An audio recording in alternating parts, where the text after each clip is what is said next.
everybody knows, I'm Karen Chartier, and I'm the mortgage lady with Fairway Mortgage. And then my husband Chris is also part of my team. He's also a licensed loan officer. He does more of my marketing than anything. And we'll be doing another one of these, I think, in a couple of months, and he's going to highlight some of the marketing tools that we got for you guys that are free. But if you want to meet sooner than later, we'd be happy to sit down and go over the marketing stuff. So today we're just going to kind of focus on Mortgage 101. If you've got questions, it's a small group. Go ahead and just shout it out as we're going through. And then so I want to get an idea of how much experience we have at the table. So I'm in my third year. Okay, good. And 8 months. 8 months. I'm in my third year also. Third year. Like 3 months. Okay, so a couple of experienced realtors and 2 newbies learning. So I'm going to We're always learning though. Yes. Oh, that's always true. learning. Always. Every There's day. so much. There's a lot to know. There's just so Every day. much. That's right. I've been doing mortgage 30 years. Oh, wow. I say every time I close a loan, I learn something. Yeah, no deal is the same. Exactly. Right. Every person is as unique as their thumbprint in terms of their financial picture. Right. So I'm more of I've been doing this so long, but I'm really a creative person at heart, so I'm the one that's always trying to figure out a way to make it work. I like to try to have a plan A and a plan B, and hopefully a plan C, just in case plan A doesn't work out. So yeah, you don't want to get, and we do, so there's a difference between a pre-qualification and a pre-approval. A pre-qualification basically is the customer, we have a conversation, I take a look at their credit report, and then based on what they've told me and based on their credit report, I pre-qualify them and say, here's your maximum. And then I say, if you're happy with the numbers, let's go ahead and pull together your income and your bank statements, which puts them into pre-approval status because I have verified what they told me. And then something that's new that Fairway recently rolled out is called our Fairway Advantage. And it's actually a pre-underwritten loan where we actually send the file to underwriting and collect all the documents up front, send it to underwriting, get a loan approval subject to finding a property. So how long is that process from the time you talk to them till? It kind of depends on them. Some people I'll ask for documents and I've got them the same day. Other people you ask for documents and you never hear from them again. So it's really up to the buyer. It's kind of like our customers. And their realtor to guide them and say, hey, did you get your documents over to Karen? We want to go ahead and get that pre-approved or the pre-underwrite because that puts your buyer at a great advantage in this market. Well, as a listing agent, I don't accept pre-quals. It has to be pre-approved, Yeah. or I won't even let my buyer or my seller talk about the offer. Exactly. What's the point? It's Yeah, based some on the pre-approval conversation. letters are actually spelled out as pre-quals. So you have to read the wording. To What if see they if they've actually verified Yeah. and stuff. Yes. That's what FYI. Big difference in that. But the pre-underwrite, all we need is an appraisal, title work, and homeowner's insurance, and we're ready. Right. So that not only have they already been through underwriting, but they can offer the seller that they can close in 3 weeks. Okay. And the only reason it's going to take 3 weeks is because the appraisers are Yeah. taking their sweet time. They're right slow. now. Right, they are slow. Well, they're busy. Yeah. They're very busy. Okay, question about appraisers. Do you have your own appraisers? Okay. Well, Fairway, You have preferred appraisers. yes. Okay. Well, we have under the Fairway umbrella, we have Frisco Lending Services, and they are our appraisal management Okay. company. Okay. And when I moved here from Atlanta 10 years ago, I was the only Fairway person. I was like the second Fairway person in the state of Florida. But there was no Fairway people here, so I had to go out and find appraisers to get put on my panel. So some of the ones that are on there, I hand selected. Oh wow, that's great. Although no, one that I selected ended up being terrible. It was recommended to me by like a high producer realtor, Yeah. and it was ironic because on one of his deals, the appraiser that he recommended to me came in low on the Oh, appraisal, no. and this was back Yeah. years ago before we were having low appraisal issues.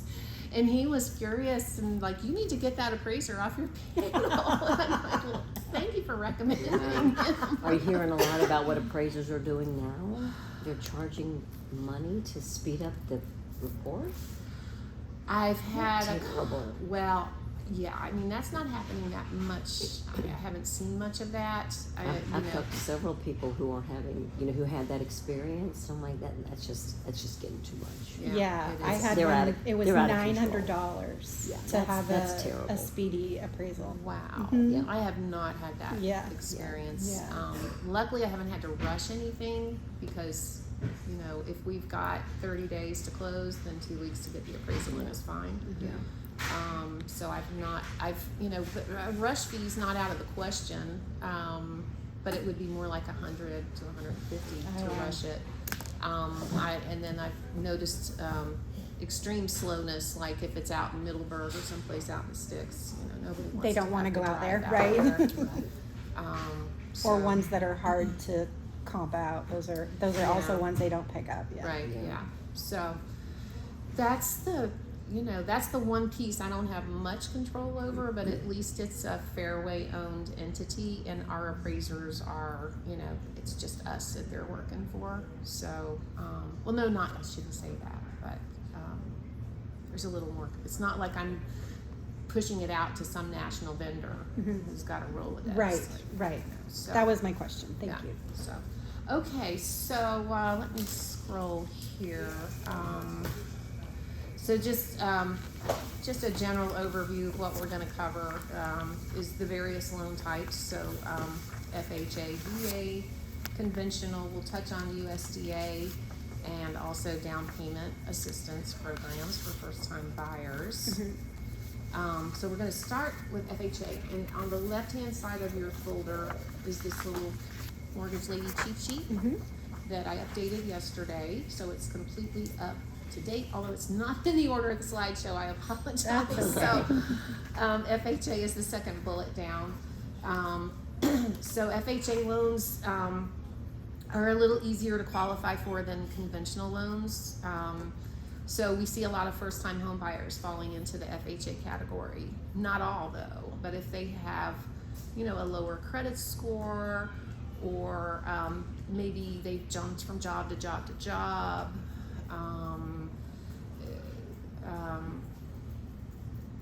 Those would be the reasons why we would go into an FHA loan. Okay. Sometimes it's repeat buyers that go into FHA loans simply because they have a lower credit score. 600 is the required 600 minimum? is our minimum Oh, wow. for FHA.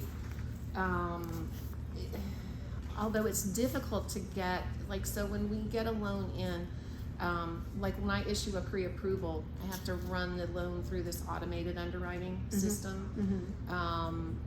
And so with a low score, it's hard to get the automated underwriting to approve it. If I cannot get the automated underwriting approval, then we have to send it for what's called a manual underwrite. So the human underwriter has to approve it, and we have to basically have some kind of compensating factors for, here's reasons why you should approve this loan. Okay. And we do that from time to time, but that would be a difficult one for me to write a pre-approval letter, quickly on. Sure. We'd have to go through underwriting. You had asked the question earlier about getting a pre-underwrite done. If everything moves along like it should, it's about a 2-week process. Okay. If the buyer's on board. Okay. It's Go ahead. So if you've got any buyers that have made offer after offer after offer and keep getting turned down, let's get them pre-underwritten, because that's going to put them ahead of. I've even had some of my colleagues where the pre-underwritten buyer was able to win the house over the cash buyer. Oh, wow. Yeah. Because of terms, they could close faster? Or what did... I don't know the whole psychology Right. that goes into that seller deciding which Yeah. one they're going to take. Okay. But maybe it was, I mean, I don't know.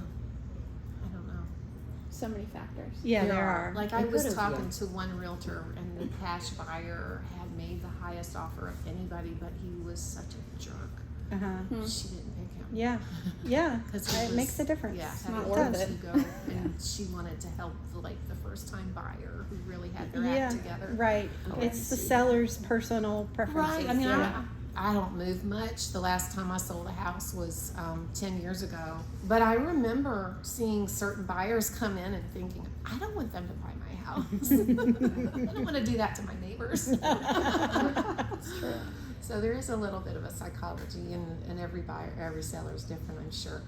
The down payment requirement on FHA is 3.5%.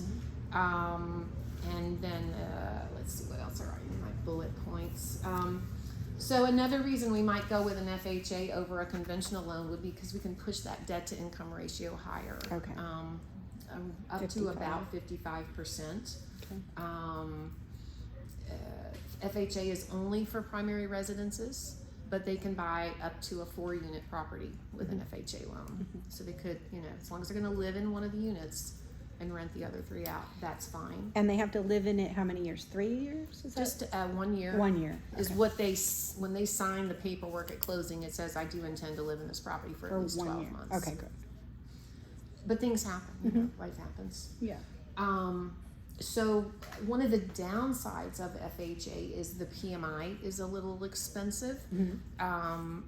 We collect an upfront mortgage insurance premium that gets added to their loan amount, and it's 1.75% of the loan amount.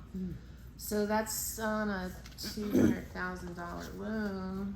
My brain isn't fast enough this morning.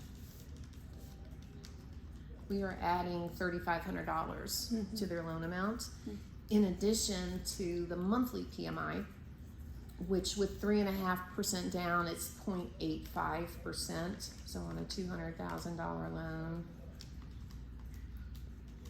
that adds $142 a month to their payment. And then with FHA, you can never get rid of your PMI. The only way to get out of PMI when you're in an FHA loan is to refinance into a conventional. Wow. So that's the downside of FHA, but if it's the only way the buyer can buy a house, then it's a great product Sure. to help the buyer who's not quite as financially set, and we see a lot of the younger buyers with the FHA, they're just fresh out of college, they made stupid mistakes in college, and their credit's not great, they got collections or this or that. Collections don't necessarily have to be paid off, but we have to count a payment. Like if there's a $3,000 collection, I have to count $150 a month payment into their debt ratio. So if I've got somebody with a lot of collections, it can be prohibitive. But as long as the credit score is there, we can work with it, and as long as they make enough money. With FHA, the appraisal process is actually a little bit more stringent, and then your first handout here is about property guidelines. And this actually applies to FHA, VA, and USDA.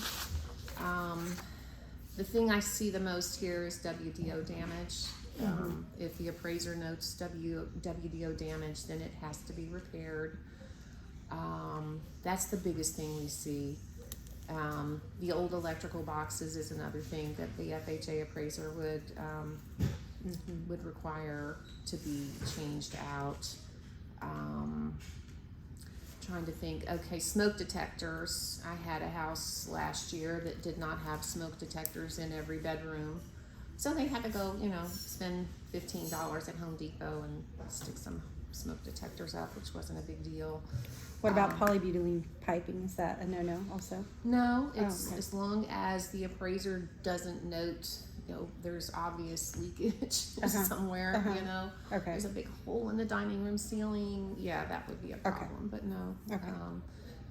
Even like asbestos siding is okay as long as it's in good condition. Okay. But something as minor as peeling paint Yeah. is an annoying little thing that we would get pinged for on an FHA appraisal for it to be corrected, Cracked windows is another one. or even clouded windows. Oh, really? Yes. Oh, interesting. I'm not sure why that's a safety issue, Yeah. but it is. But I get a lot of questions about, is this house going to be okay for FHA? So this is a good kind of a reference sheet for you guys. Well and septic, we have enough of those around here. And we always have to have a well and septic inspection on FHAs and VAs and USDAs. Let me see if there's anything else. Heating, I once had a house that had, like the whole house had heating and air except for this sunroom that they had built on the back of the house. And it ended up being required by underwriting that they had to have heat and air in that space. Oh, really? Yeah. Interesting. And we even were like, this is Florida. Yeah. And the underwriter was like, well, I know it freezes there sometimes, so they have to have Oh heating. my goodness. Oh, gracious. Yeah. Was it glassed in? Because Yes, it was otherwise enclosed. Okay. It was enclosed space. So it wasn't like a patio or a porch. Roofs are another big deal Yeah. in Florida. Yeah. Pretty much you run into that when you're negotiating sales. Yeah, they want to make sure that the roof is watertight and in good condition and has an economic life of at least 5 years. That's the benchmark. So any questions on FHA and appraisals? So let's see. And then with FHA, you can finance, again, it's primary residences only, but single-family homes. Condos, if they are on the FHA approved condo list. Now we can get spot approvals if it's not an FHA approved condo, but you got to allow some extra time. About how long? I would allow an extra 3 weeks. Okay. Oh, gosh. Yeah. It's a bit of a process, and then of course everybody's backlogged, so Sure. it's taking longer. Maybe we might be able to do it in 2 weeks. So when you do those, do you generally get them approved or? Honestly, I haven't gotten one approved yet.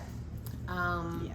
And the reason I think is so if you've got an FHA buyer, they're generally buying in the lower price range condos, and usually those condo complexes have a lot of renters. FHA has a strict rule: only 50% of the units can be rented, Yeah. and that I think I've only gone through the actual approval process twice because we vetted out in the beginning, and we can tell that there's a lot of renters Yeah. in there. Okay. You can ask the seller, and the seller will tell you. Yeah.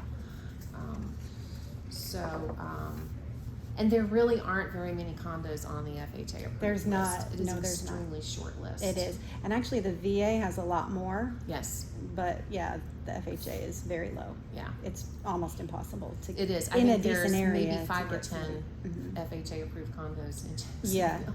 Yeah. Yeah. But as we're going through the spot approval process at Fairway, hopefully our list will grow. We do have a list of pre-approved condos Yeah. for conventional Oh. through Fairway. I think they expire after 6 months, but the fact that we have an approved condo list is huge because condos always take longer because we not only have to approve the buyer, we have to approve the condo. And it's a process where we have to deal with the property management company and get a condo questionnaire filled out. We got to get a copy of the budget. We got to get the master insurance policy. And these property management companies aren't always very responsive. No, they're not. I've got one that I'm waiting on. They told us their turn time is 2 weeks after the poor buyer paid them $300 to get the information. no. And I mean, tomorrow is the deadline. Oh, no. They It's have awful. taken the full 2 It's weeks. awful. That's terrible. So that's beyond our control. But when I first came to Jacksonville 10 years ago and I didn't know anybody, I saw how many condos there were here, so I decided to make that my niche and became a condo expert. Because that's 10 good. years ago, it was difficult to get a condo financed. Lenders just didn't want that. We were too fresh from the recession, and condos fell harder Yes. than, say, single-family homes.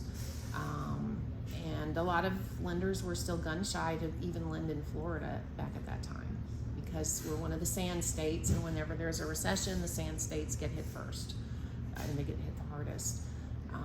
But yeah, so condos are a whole different ballgame, as are manufactured homes.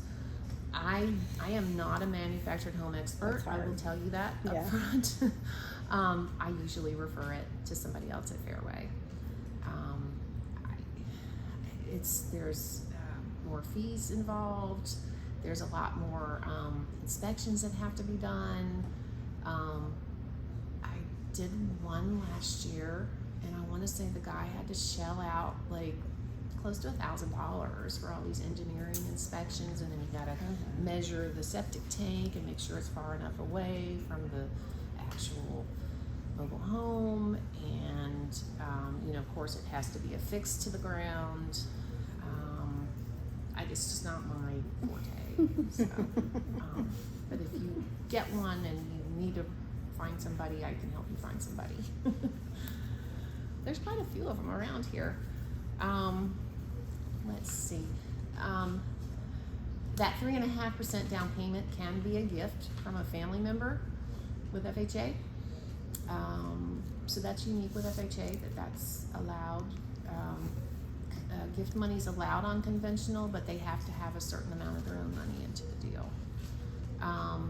There's a generous seller contribution with FHA, up to 6% of the sales price. I rarely see that much. Usually 3% covers everything we need to be covered. We talked about the aggressive debt to income ratio. The interest rates are as good on FHA, if not better, than on conventional. And then the maximum loan amount in our area for FHA is $388,700. That changes every year. Usually around November, we get our new maximum loan amounts for FHA, VA, and conventional. It's always changing. So here's a little bit more detail on the eased up credit guidelines. So we can help a buyer that had a bankruptcy as little as 2 years ago. If it's a short sale, it's a 3-year wait, and a foreclosure is also a 3-year wait. If it's a foreclosure, the customer might say, oh, well, it was foreclosed in June of 2018, but we go by the date that it was recorded at the courthouse. So sometimes it didn't get recorded at the courthouse until maybe September of 2018.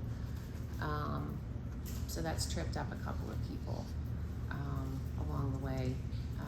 It was really bad back during the recession because the banks were so overloaded with so many foreclosures. It could be almost a year before they got around to recording it. It messed a lot of people up, but not something that we could control. Okay, next up we're going to talk about VA loans, and it's the top of page 2 on my little cheat sheet. VA loans are one of my favorite to do because working with military people, man, they get it. It's like, you need that, here you go. They're just really usually organized and gracious with documents. So whether they're active duty or veterans, you have to either be active duty or a veteran to qualify for a VA loan. Generally, if they served for 2 years, they're going to qualify for a VA loan. If they served for less than 2 years but served in a combat time, then they don't need that full 2 years. If they went to a place where there was combat, they automatically get the VA benefit. A veteran can use their VA benefit over and over again. There's not a limit to the number of times they can use it. A lot of people think they can only use it once, but that's not true. The funding fee just changes. That's right. Yeah. And we're going to get a little deeper into that here in just a minute. And again, it's just for primary residences, single family and condos. And I actually took manufactured homes off because I was like, I don't do those, so I'm taking that off. Yeah, I've tried with a VA, and they're very strict. They have to be under a certain year old and Yeah. have to be original to the land, Right. not moved from another Yep. place, and there's That's a the whole same lot with of FHA and conventional as Yeah. well. Yeah. No, that's her ringtone. So let's see here. So it's a 0 down program. Very aggressive on the debt to income ratio, and that's somewhat driven by their credit score. So somebody with a 720 credit score, we're going to be able to push the debt ratio higher than somebody with a 620 credit score. But I've seen up to 65% debt ratio on a VA loan go through, which is really pushing it. Yeah. But yeah, the interest rates are great. There's no monthly mortgage insurance on a VA loan, so that's huge, that they don't have to put 20% down to get rid of PMI. And the seller can contribute up to 4% of the sales price on VA. But we don't see too many seller contributions right now. No. It's really rare. I just closed one yesterday, a VA loan, where the seller paid $8,000 in closing costs. Wow. They got a check back at closing for $2,400. How I got a deal through was my buyer offered to pay some of the seller's closing costs. Yeah, I've seen that. Mhm. I've seen that. There's a lot of creativity right now Yeah. with the That market. seems to be the normal thing to do these Yeah. days, to win a contract. Yes. Give them Especially something. with VA, because that was what my customer was, a VA, and nobody wants to accept VA. That was another thing I wanted to touch on.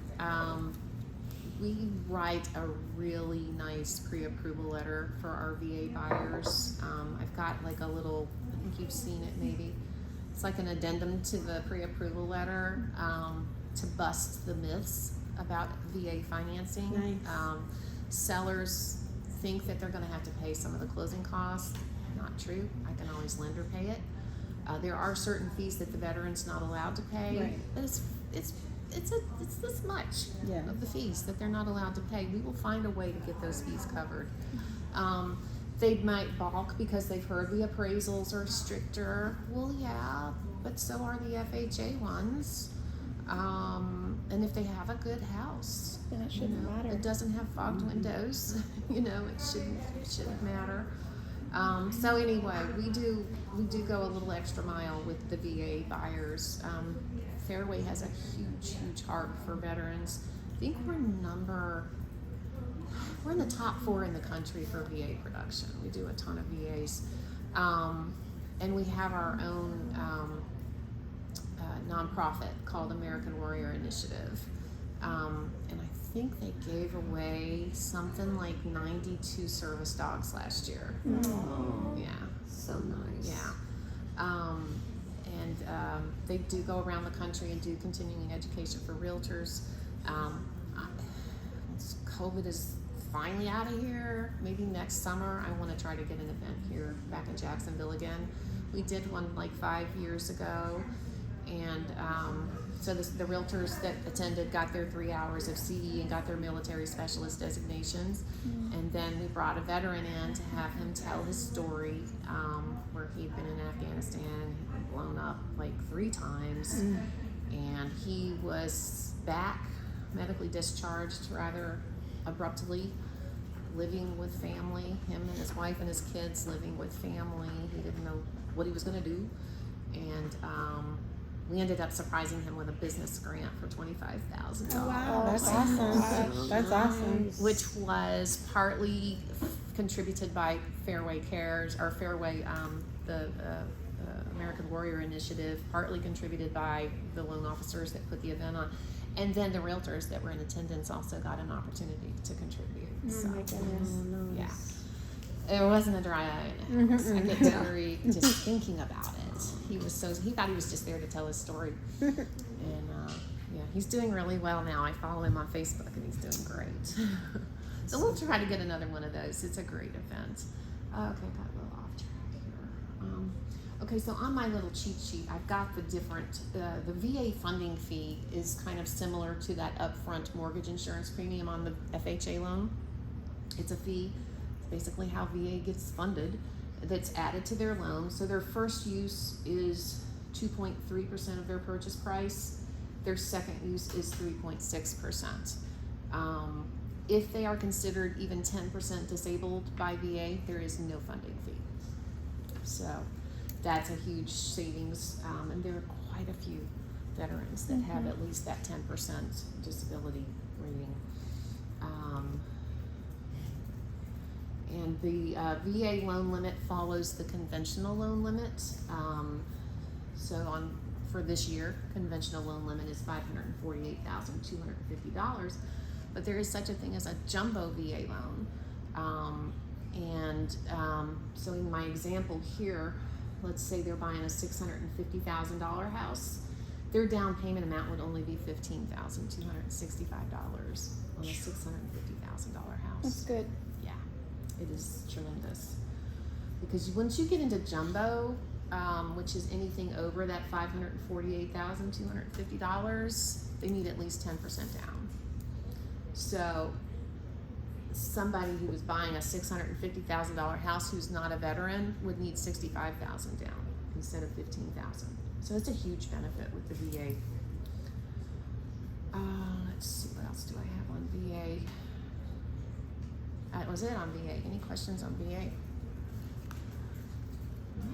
We have a lot of military people around here, as you know. So we do a lot of those. Now we'll go back to page 1 at the top, the conventional loans, which when you hear conventional loan, that means it's either going to Fannie Mae or Freddie Mac. Fannie Mae and Freddie Mac are conventional loans. Ginnie Mae is FHA. So with conventional, we have a little bit more flexibility in terms of a lot of things. So first-time home buyers can get in with a conventional loan with as little as 3% down.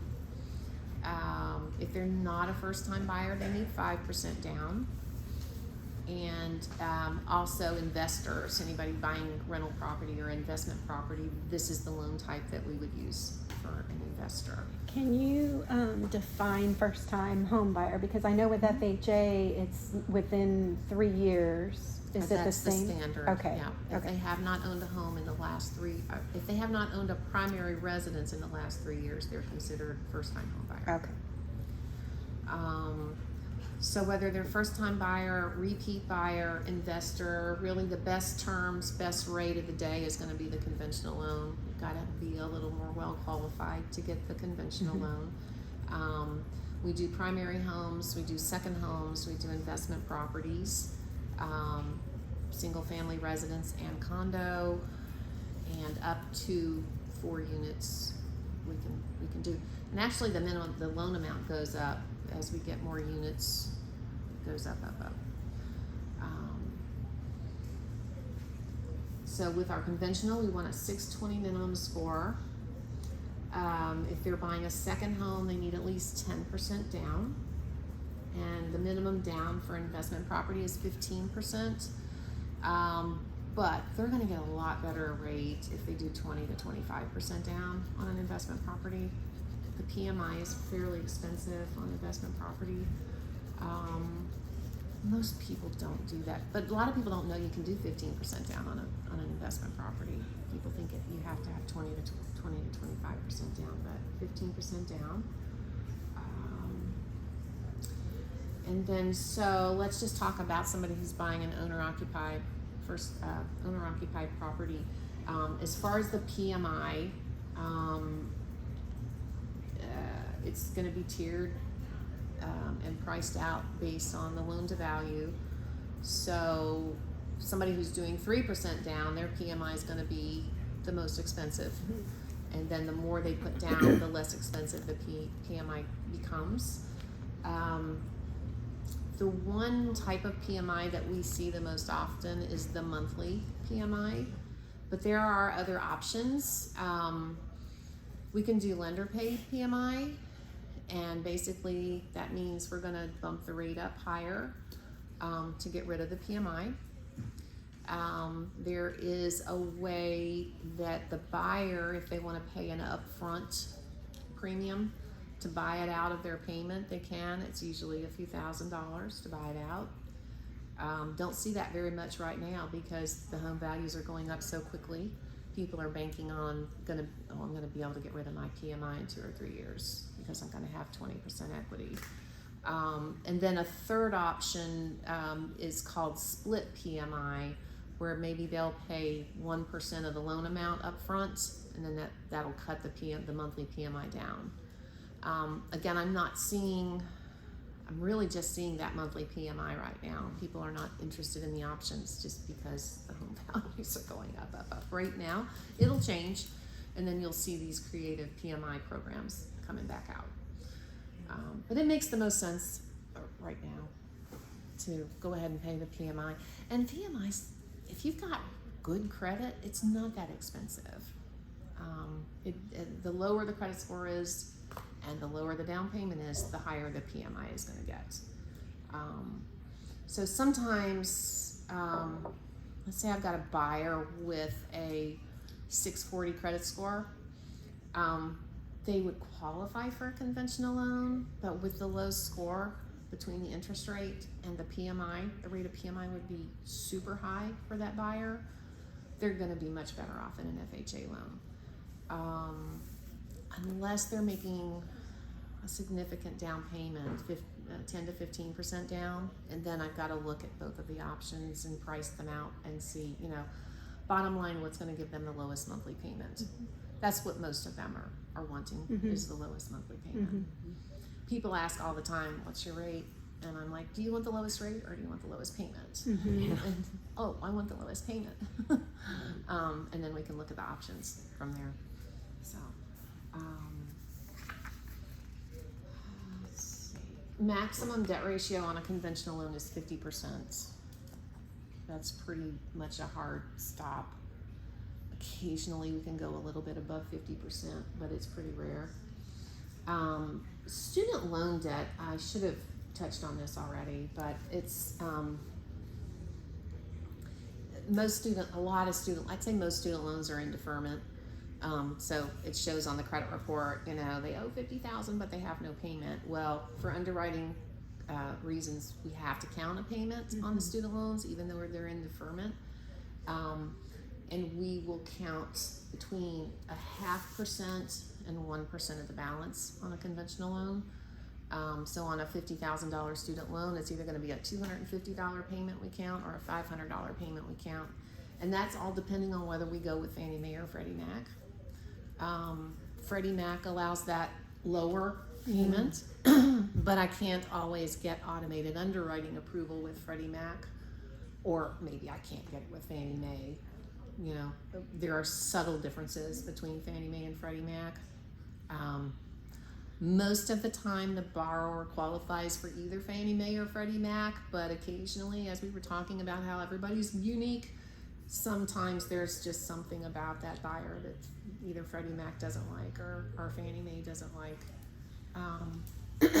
Excuse me, I had one this morning that my processor emailed me back and said, well, you locked this loan with Fannie Mae, but you ran it through Freddie Mac underwriting, and I ran it through Fannie Mae and it declined it.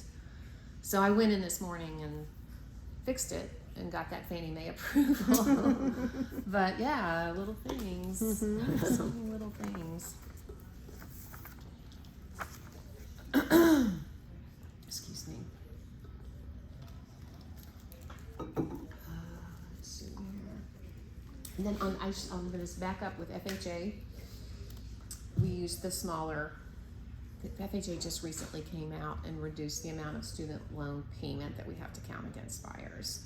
Up until about 6 weeks ago, I would have had to count $500 against them on an FHA, but now we're down to the $250 with that.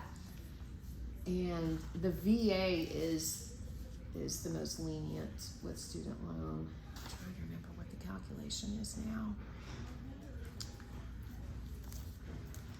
I want to say it's loan amount times 5% divided by 12. Yeah. So with a VA loan and a $50,000 student loan, I would count $208 a month against them. That's probably more information than y'all need, but there's a lot of student loan debt out there, Yeah, there and is. it messes up a lot of transactions. If you've got an inexperienced loan officer, I've seen this so many times, they see 0 payment on the credit report, so they just assume they don't have to count a payment. And then it gets to underwriting, and the underwriter's like, yeah, no, we got a problem. You didn't count student loan debt. They don't qualify. Their debt ratio's, 60%. And you got that far. Yeah. So, because if I, when I'm doing my due diligence and getting the pre-approval together, if I don't know that I have to count that student loan payment, I can run it through automated underwriting and it'll approve it with those 0 payments in there. So that's a big pitfall that I see. So it pays to work with somebody you know and trust, and you know that they know what they're doing. Or most of the time, they know what they're doing. Let's see if I missed anything. So you probably already know this. If they do 20% down, they do not have PMI.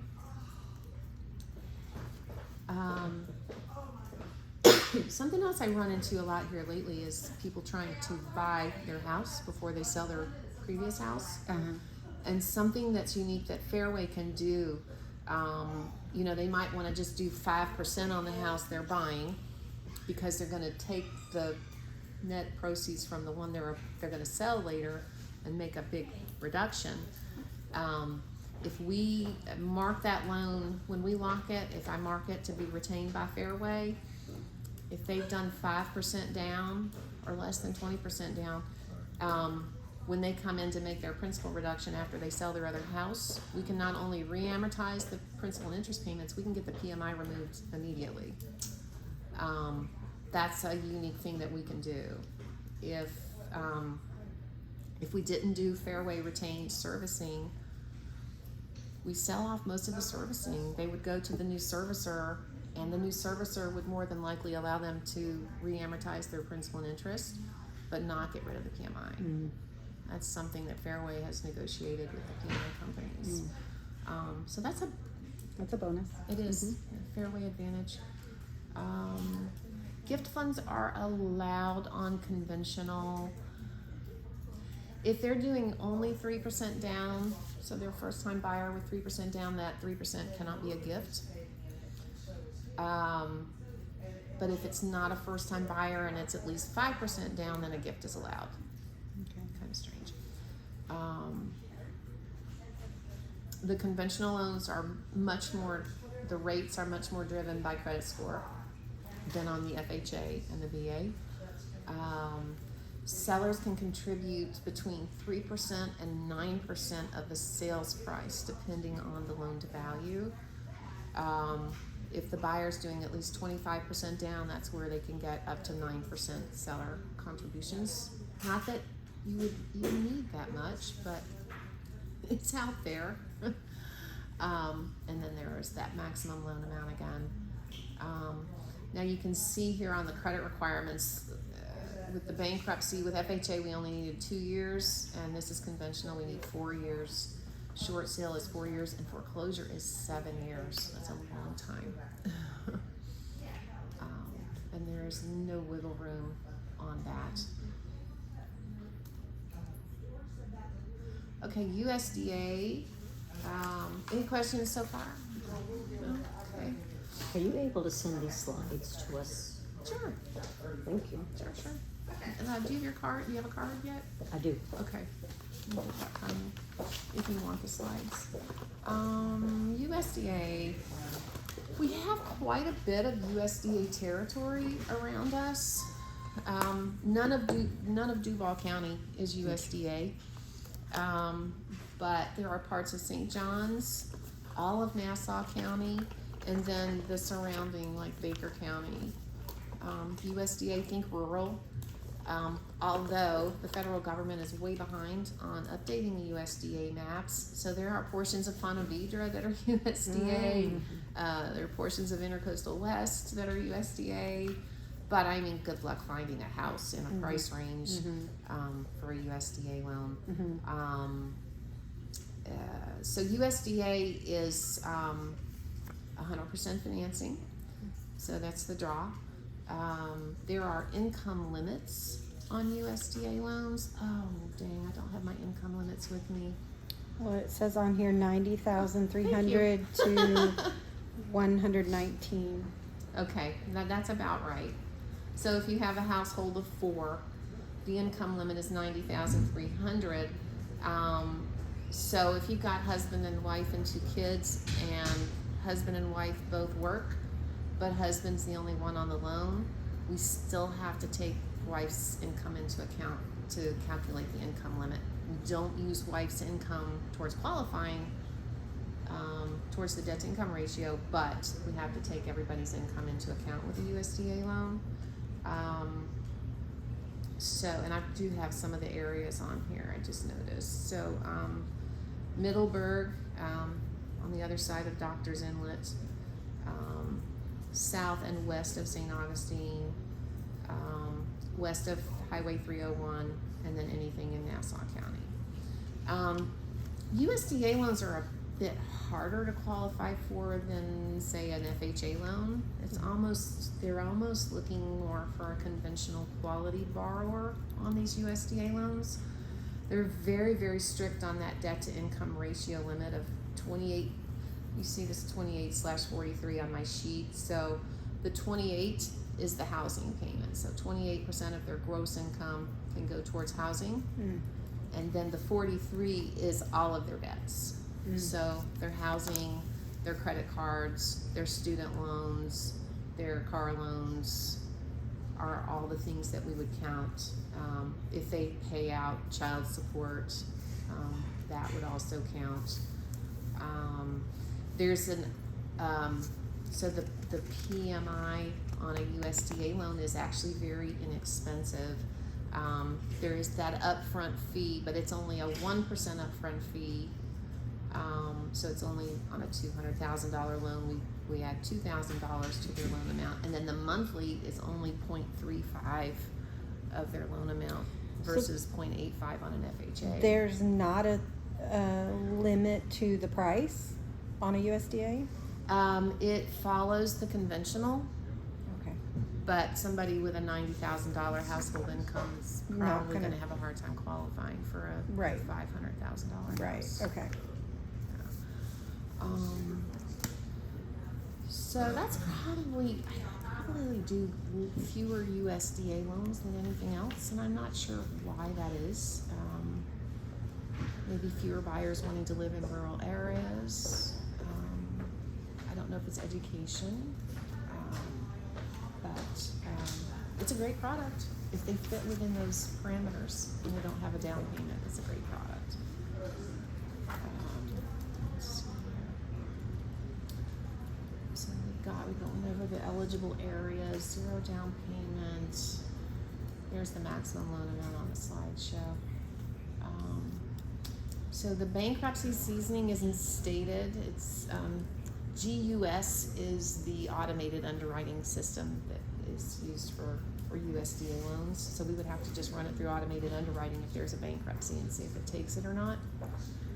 But then the short sale is 3 years and the foreclosure is 3 years. USDA is just a unique loan. Okay, down payment assistance. This is probably a hot topic. And I've got 2 flyers in here for you on the down payment assistance. My favorite one is this Salute Our Soldiers program, and it is for VA buyers. Well, it's actually for active duty military and veterans. They are not limited to just use a VA loan. If for whatever reason they are using a conventional or an FHA loan, it also would work under this Salute Our Soldiers program. All of our down payment assistance programs are through Florida Housing.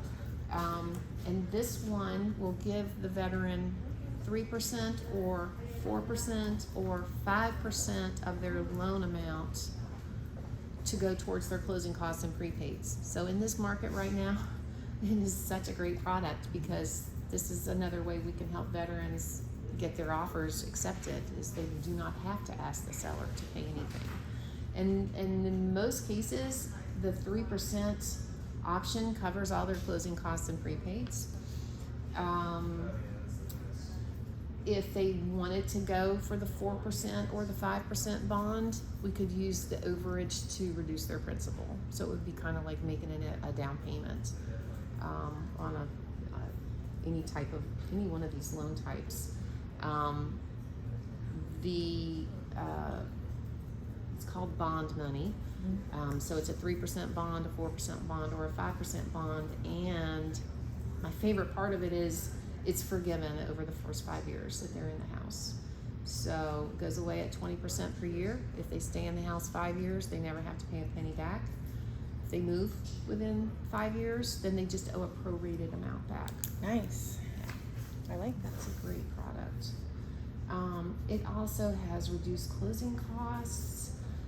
Typically with our down payment assistance programs, we have to charge a 1% origination fee. So on a $200,000 loan, that's a $2,000 fee that's added to their closing costs. There is no origination fee on this program. Plus, we waive the intangible taxes and the doc stamps on the mortgage, which Wow. are two pretty big ticket Yeah, those are items. big ticket items. So the 3% really goes a long way when we don't have any origination fees and we don't have the intangibles and the doc stamps for them to pay. But and the rate goes up. If they use the 3%, obviously that's going to be the lowest interest rate. The rates on all the down payment assistance programs are a little bit higher than if they're using their own money. But the rates on this Salute Our Soldier are very competitive rates. I'm not very technical, and I'm afraid if I jump out of my presentation, I won't be able to get back to it. So that I could look up the rates. Let's see if there's a way I can do that. Do you happen to know what the purchase price limit is for the Salute Our Soldiers? Off the top of my head, I don't. How do I get out of here? And show at the bottom. Oh, I don't want to end it. It'll just close the screen, minimize the screen. Thank you. Let's see here.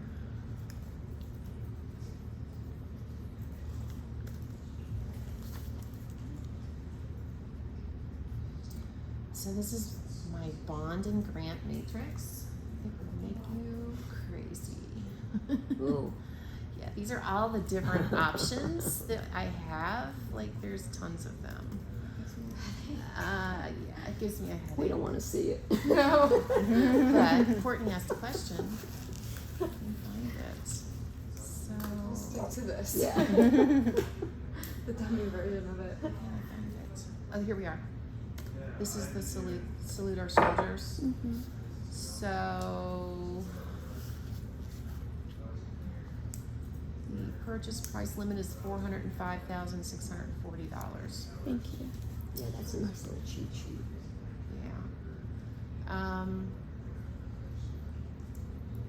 And the income limit is up to $105,000, which is pretty generous. For everyone in the household, or just the qualifying? Just the qualifying income. So some of these bond programs, we have to take total household income into account. Some of them we don't. Okay. We do not on this Salute Our Soldiers. There's a strict debt to income ratio on all of these bond programs. 45% is standard on this Salute Our Soldiers. If they have a 680 or better credit score, we can push it up to 50%.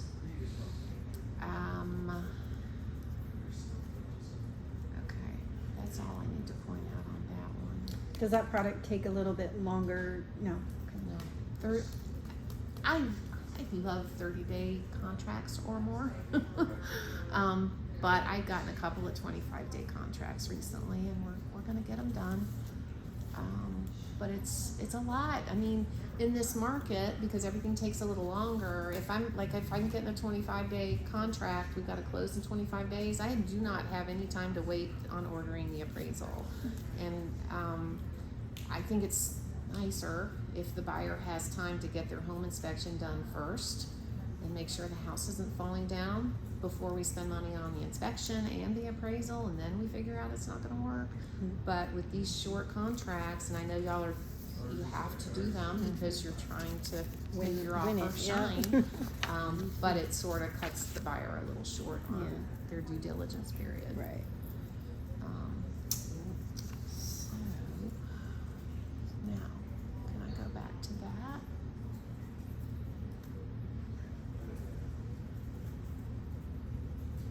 I don't care about that stuff on the side. We're almost done. Well, yeah, second to the last slide.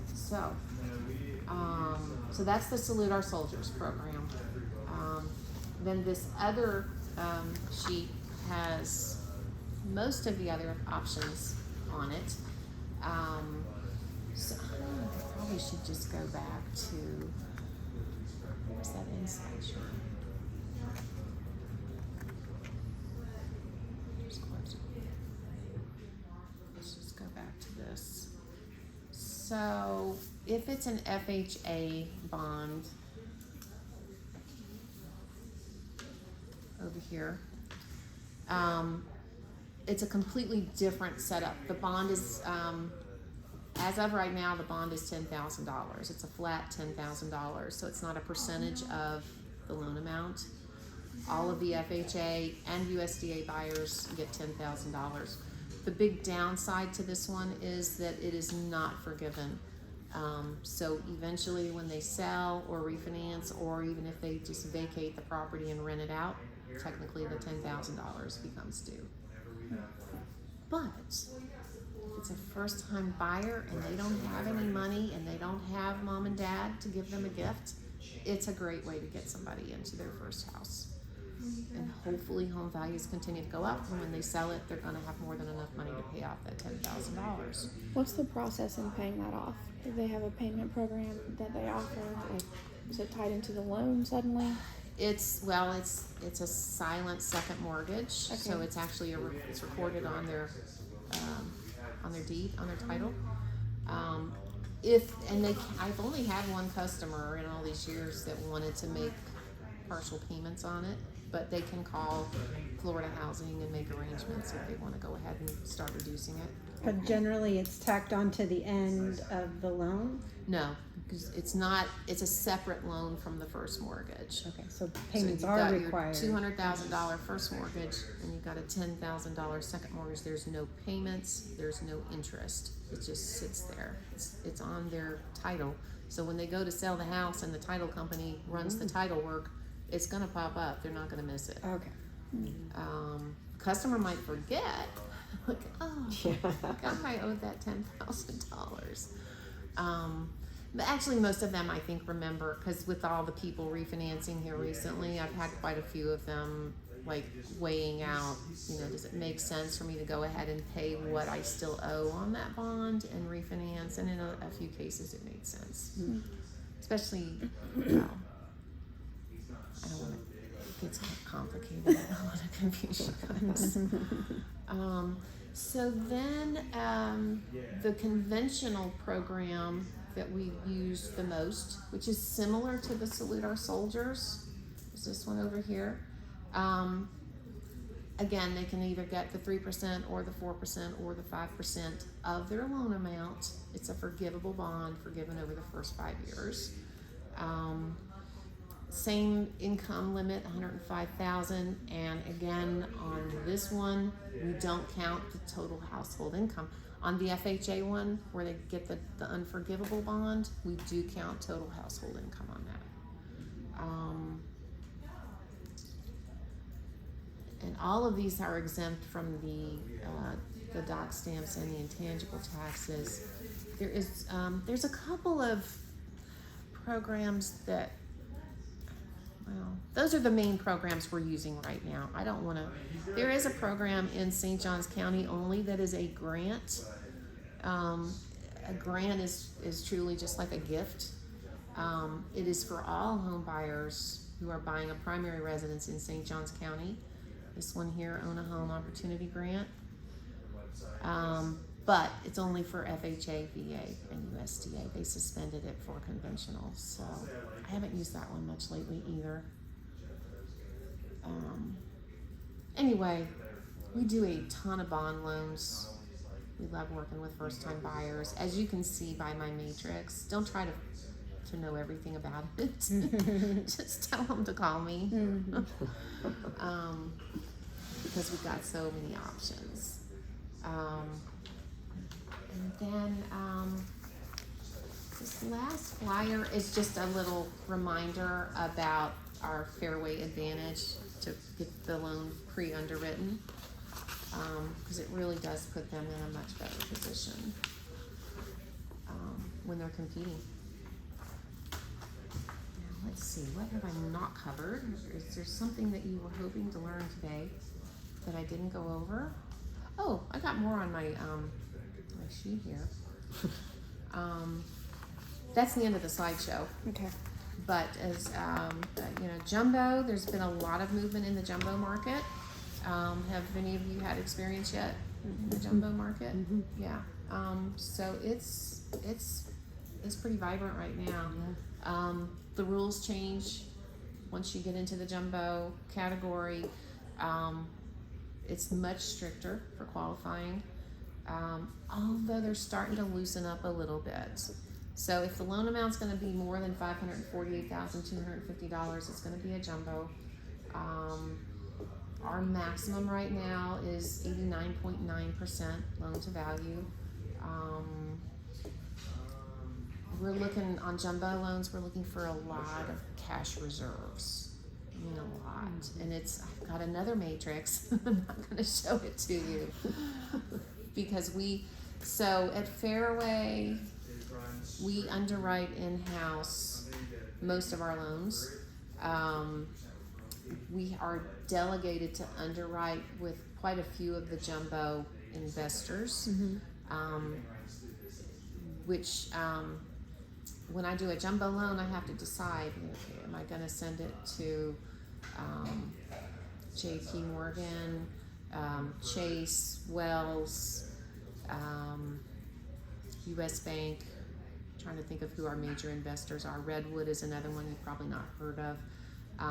But we really have to look closely at that buyer and their qualifications and if they're self-employed or not and how much money do they have, and figure out which one of those jumbo investors is going to be most likely to buy that loan.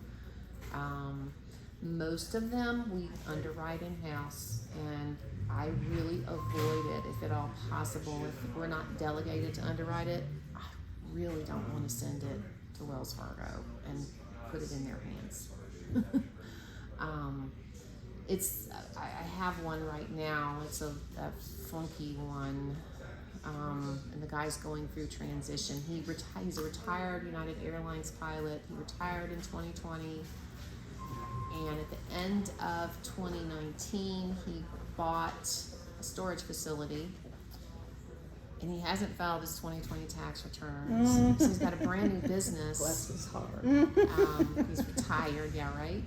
At least he's nice. So we got nothing on that storage facility, but luckily he did buy an apartment complex 3 or 4 years ago. So between his Social Security income and his apartment complex, we're gonna be fine. Okay.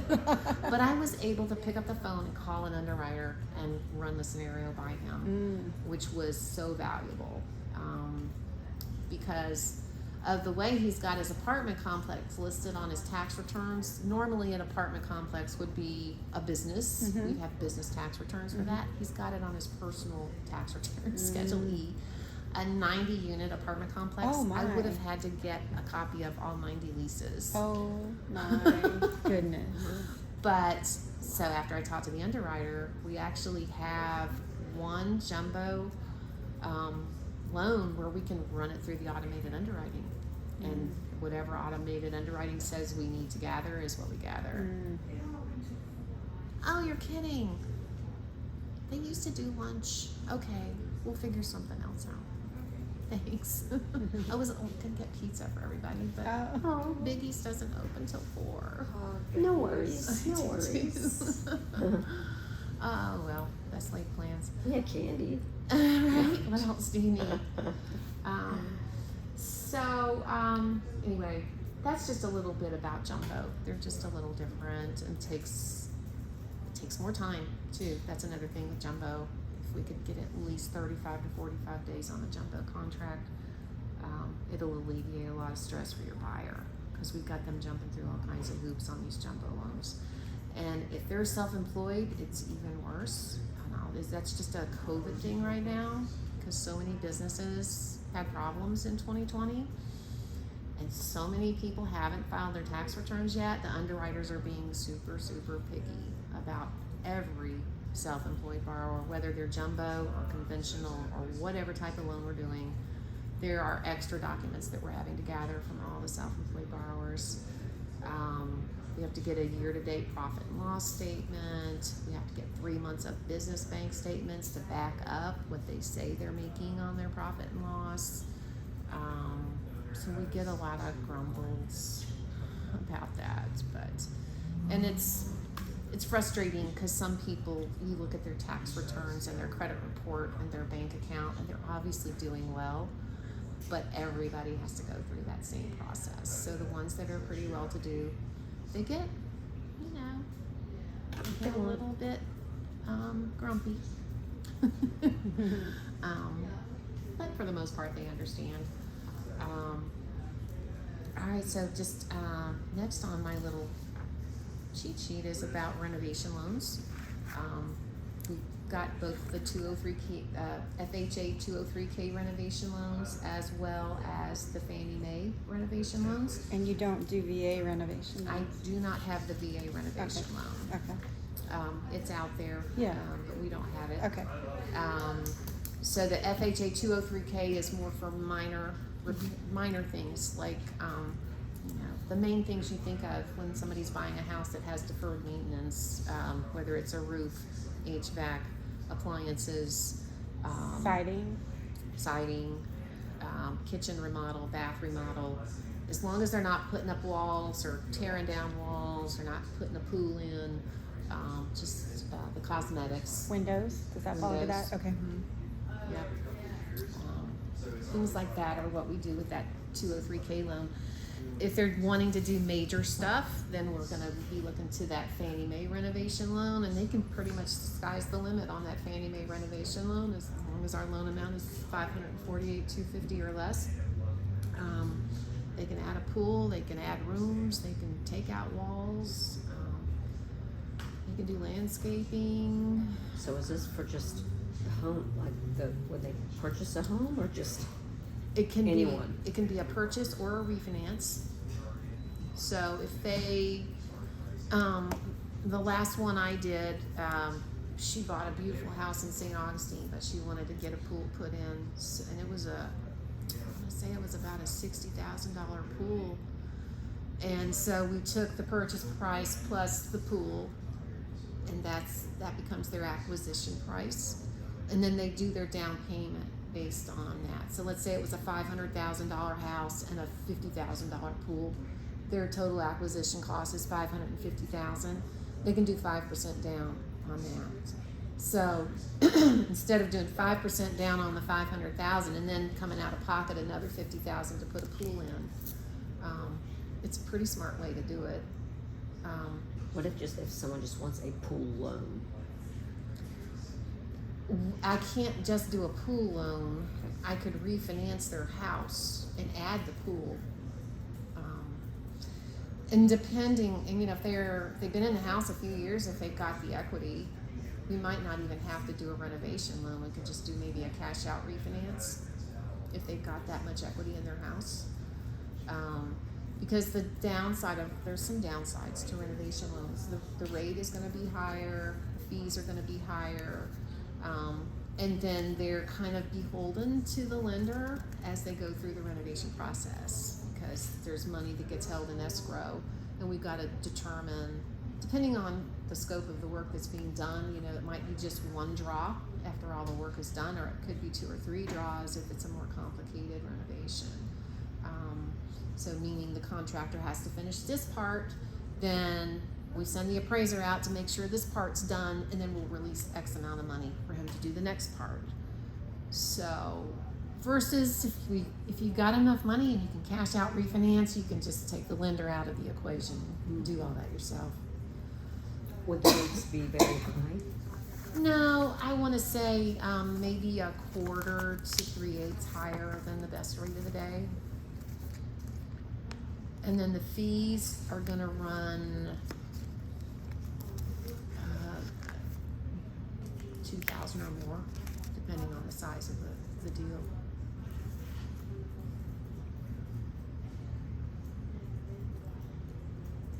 And on the, of course, FHA is always primary residence only, but on the Fannie Mae renovation, even investors can do renovation loans. So that's pretty cool.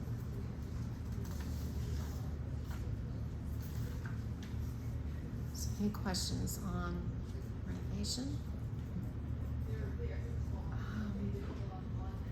And you might, I don't know, when you're talking to sellers, are they ever sitting there talking to you going, oh, we're trying to decide if we want to sell or if we just want to renovate what we've got? Yes, I had a customer like that. So if they, you know, obviously you want them to sell it, Yeah. but if they decide to renovate, you know, keep that product in mind so Okay. you can be a resource to them at least. Okay. Some people also might, you know, if they've got equity in the house, they can take out an equity line of credit. That's a good way to finance renovations. Because an equity line of credit, think of it kind of like a giant credit card that's tied to your house. So you use it as you need it. And then once they've got it all done, if they then want to do a refinance and pay off the equity line and get the low rate and everything, you know, that's another option for doing renovations. If they don't have the equity, the renovation loan is the way to go. If they do have the equity, there's other options. Okay, so we already did the bond loans. Reverse mortgages, Fairway does quite a bit of reverse mortgages. Reverse mortgages are for people who are 62 and a half or older, who have a lot of equity in their house. And it's a way for them to stay in their house and not have a mortgage payment. It's called a reverse because instead of them paying down their principal and interest every month, their interest just gets tacked on to what they owe. So the loan gets bigger and bigger over time. But what happens in the end, if they pass away or they end up going into a nursing home, the house gets appraised and the heirs either can buy it. If most of the heirs don't want the house, kids don't want their parents' houses anymore for whatever reason. So the heirs can either buy it if they want to keep it or sell it for whatever the fair market value is. The reverse mortgage is insured through FHA. So if there's a deficit, nobody ends up paying it. FHA insures it. Oh. Back in the older It sounds good, but is it really? It's a great product. It's probably not for everyone.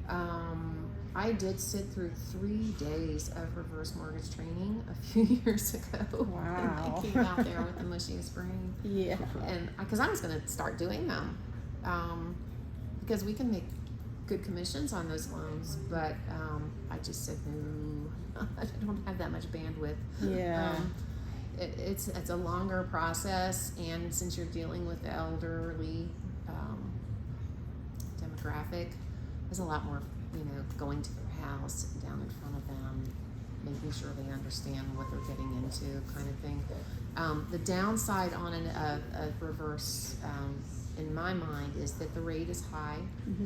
It's probably close to 5%, which isn't that high in the big scheme of things. It's always going to be higher than what our good rates are on the Fannie Mae and Freddie Mac, and the closing costs are high. I want to say maybe twice as much closing costs. So a couple questions on that. Is there a percentage of equity that they have to have? What is that percentage? It varies. It's a calculation that's done based on how old they are, Mm-hmm. what their life expectancy is. If they're 62 and a half, they need a little bit more than 50% equity. Oh, okay. And then the closing costs, can that be rolled in? Yes, they Okay. don't have to come out They of don't pocket. have to come out of pocket. It just Okay. gets added Okay. on top of the loan. Okay, and then, sorry, I have lots of questions about Yeah, this that's product. And then, is there a time limit that they have to have it? So like, what if in 4 years they decide this is not the right product for them, can they refinance? Okay. Think about that. I don't know the answer Okay. on that. I mean, I guess my question is, are they stuck with it till they die like that? I Or kind of think can they are, change? but I that's think what I'm they are saying. too. It sounds good. It sounds good, but on paper, I think Yeah. they're stuck with it. I will email since I decided not to do reverse mortgages, I have a guy. How are you? So good to see you. George Verbin is his How are name, you? Yeah. and he's here in Jacksonville. I will email him and see what the answer is. Do you have a card? I do, but it's my old. I mean, I'm still in transition, so I Okay. haven't got my new cards yet. Okay, no worries. I'll find out. Okay, thank you. I I appreciate haven't had that. that question. Okay. But now some of the upsides of the reverse and other, and this all kind of depends on how much equity they have and how, but they do get they raise it up a little each year based on home values going up. But if you got somebody who's really well positioned to retire, who has their assets in order, who has maybe a portfolio to protect, the reverse mortgage can actually act as an umbrella to protect their assets. And it's also a way to defer taxes. So like when you get to be 70 and a half, you have to start withdrawing your IRA money and it becomes taxed. And if somebody's in that position, they can withdraw money from the IRA and apply it to their reverse mortgage and avoid the taxes. Mm. And then it also protects the house so that like what happened with my grandmother, she mistook the gas pedal for the brake and ran through the side of somebody's house. Mm-hmm. It would protect, nobody could sue my grandmother and take her house away. Mm-hmm. So there are some good aspects to the reverse mortgage. The fact that you don't have a payment, and like my mortgage payment is $1,300 a month, figure $1,000 of that's principal and interest, I could have that extra $1,000 a month to live on Mm-hmm. if I needed it, or to not have to live, a lesser lifestyle than one I want to live in my golden years. Until you reach 70 and a half, then you have to start paying taxes, right? Only on money that you're pulling out of your IRA. Think about this. Yeah. IRA money's not taxed and 401k money is not taxed. But if you do a Roth IRA, you're paying taxes on it now versus later. So yeah, at some point, yeah, you'd have to pay some taxes if you've got money in your IRA. But if you have a reverse mortgage, you can mitigate that. Yeah. A lot of most people in my age group are not well positioned to retire. Most people in my age group don't have enough money to retire. So that's another side of the reverse mortgage. Is it's great for people who have a big portfolio, but it's also great for people who don't have enough. $1,000 a month for somebody going into retirement could be huge. So it's definitely a product to be aware of.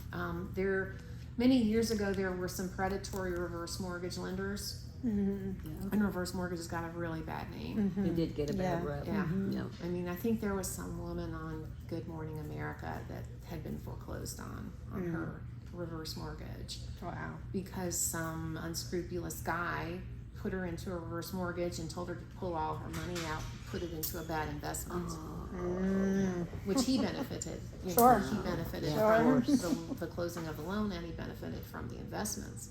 But there are protections in place now. Plus, there's the FHA backing to insure them, so that nobody's stuck holding the bag when they pass away. And then again, depending on their age, depending on their equity position, sometimes they can set up, a draw, X amount per month coming from the reverse mortgage, or they can set up almost like an equity line and use it as they need it. So there's a lot of different aspects to it. Another example they gave us when I did the training was, how many times do you get somebody moving in from New Jersey and they've got $200,000 cash and they want to buy a house at the beach? Right. It happens quite a bit. Yeah. With a reverse mortgage, they could buy a $400,000 house and still not have a payment. So it's a way to help that elderly borrower, buy more. So if there are, if it's a couple, do both of them have to be 62 and a half? Just one of them. So, yeah, I mean, there's a lot of old people here, so it's Yes. a relevant product. I've Not had as people much. ask me about that before, and I couldn't speak on it, because all I've ever heard is with, bad things. Yeah, But yeah. based on this, it's not. No, the It's bad not side bad, is but- the closing costs are high and the rate is high, and if they can get beyond that and see the benefits, it's not for everyone, like I said, but for some people, it's a great product.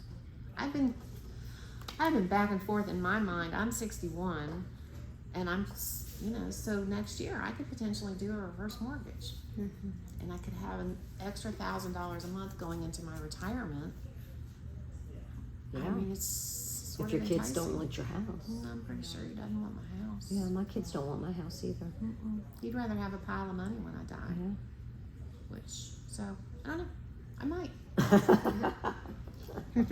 I just might. Plus, my first grandchild's due in December, and I want to definitely be able Congrats. to spoil her. It's the best thing ever. How many do you have? 2. Aw, lucky you. I've been Best waiting thing for a few ever. years for this to happen. So I'm You really just excited. wait. Your life is getting ready to change in a great way. Yeah.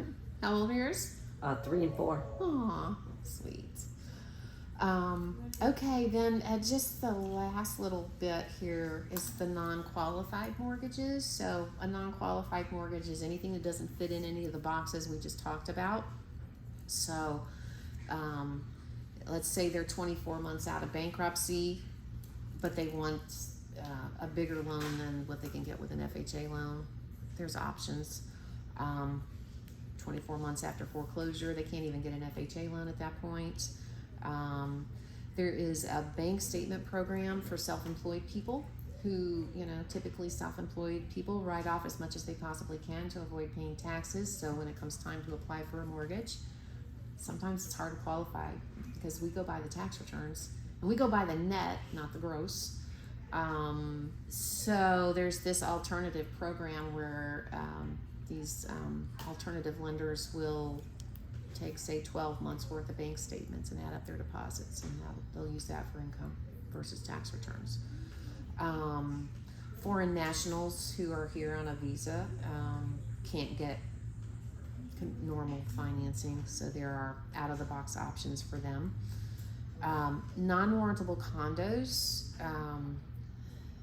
I'm working on one right now. It's a condotel. And a condotel is, just think of a condo that has a rental desk like a hotel does. They're really more common down in South Florida. This one's down in Fort Lauderdale. And it's even more complicated because he's buying the condo and a cabana on the beach. There's it's a $500,000 condo, and then there's a $50,000 cabana Shut that up. is kind of like a guest house. I am so for that life. Me too. Let's go. And I'm talking to the guy. I mean, he's a savvy New Yorker. He's bought and sold lots of properties, and I'm like, yeah, the cabana thing. I'm not really sure if we're going to be able to finance the cabana because the lender I'm talking to for this has never heard of this. I've never heard of this. I don't know if it's a really common thing down in Miami or not, Wow. but I'm gonna give it a shot. Yeah, I mean, why not? Or he may just need to pay cash. Yeah, so the cabana's $50,000. I would think he should have $50,000 yeah. that he can buy that, because he keeps trying to sell me on the cabana. Like, this is, it's like, I think it's a cool idea. You're like, I would love to be there, but I don't know that I can finance He that. probably wants that more than a condo. I know. Support it. That's what he wants. Yeah, he wants me to buy into what a great idea it is, and I'm like, yeah, I agree, it's cool, but I mean, That's what funny. happens when the market turns? What That is happens so when funny. sea level rises and that cabana's It's underwater? gone. Yeah, it's washed away. Awesome. Well, thank you guys for Thank you. Thank you. coming out. It was and- educational, thank you. Awesome. It's kind of boring stuff. Not quite so boring. It's information we need. Yeah. It is. And don't try to memorize it all. You'll drive yourself crazy. Just call me. Run it by me. Call me, Sometimes your text me, customers email expect me. you to know these things. And that's when you just Yeah. push them off to the expert. Yeah, you have I mean, to. because they start asking me questions about negotiations, and I'm like, nope. Yeah. Call Go back to Courtney. your realtor. Yeah, not my forte. Yeah. Teamwork. That's right. It Pass it makes- back and forth. Yes, and it really is a team effort. You need a good team, not just a good lender, but you've got to have your inspectors and insurance people that you can turn to when you get a house that's hard to insure. Resources. We all have to work together, or we ain't gonna get to the closing table. Right, or it may not be pretty when we get there. Here's your That's why you have here's separate your closings. insurance guy. It's your insurance guy. Leland, Leland. It's my son. is it? Yeah. Oh. Oh, I forgot I have these little tchotchkes. If anybody has a need for cool little. This is one of these. I know Courtney already got her waterproof bag. Yes. Oh my gosh. cool. I've been wanting one. Yes, me thank too. you. Anybody else want a waterproof Yeah, I bag? Going to the beach. I do, thank you.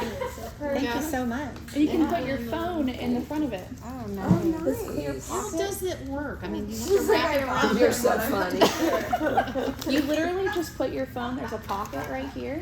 Oh, Inside. yeah, it's inside. So you can still touch. It's still touch screen. It's by feet. Look at that. Most. You didn't even know what you got. Well, she texted me and said, "Oh my God, I've been wanting one of these." And I'm like, "What is it? It's a bag." I mean, these are really nice. These could be a nice Popeye gift too. Yeah, true that. I'll have to talk to you about And where then- you got these things from. These are little air fresheners for your car. Oh, You put it in your air conditioning vents, and it's got these filters. I do. You can soak in essential oil. Thank you. Oh, thank That's what you. those are. And you put in Soak it in essential oil Yes. right in there. Yeah, you soak. And then this is a little. essential Oh, oil, and and put it in then it there. opens up, and you Where does this go?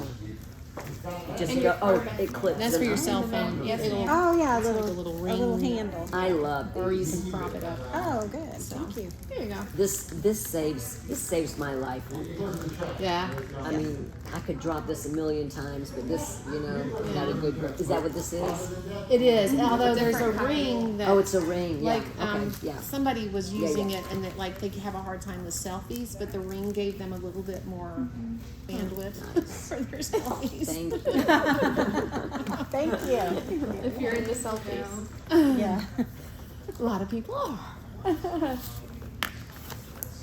Well, I'm sorry about lunch. Do y'all want me to? No, it's totally fine. It's all good. Lunch. I was going to do lunch, but the pizza place doesn't open till 4. Oh, I had it all set up. Margaret was going to order it, and it was going Thank to be you. delivered. Thank you. no, And, we'll Nice do lunch thought. at some other time, I guess. Absolutely. Everybody's Thank you busy. again. we Yeah. appreciate you. It was really nice to meet Nice you. to meet you, and nice to see you again. And you. Yes. Oh. This was very helpful. Good, absolutely.